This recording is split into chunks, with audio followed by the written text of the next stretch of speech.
Magandang umaga, ngayon po ay araw ng Miyerkules, June 26, 2024. Update po muli sa lagay ng panahon.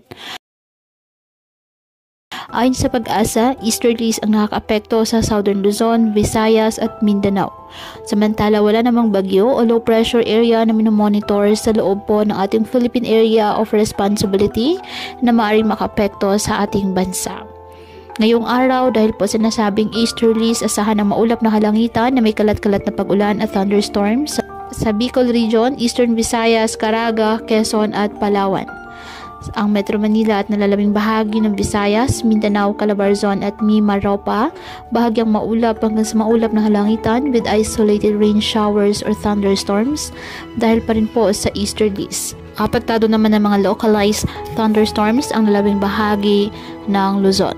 Kaya patuloy pa rin po natin na pinag-iingat ang ating mga kababayan sa banta po ng mga posibilidad ng pagbaha at pagguho ng lupa, lalo na kapag may malalakas na ulan.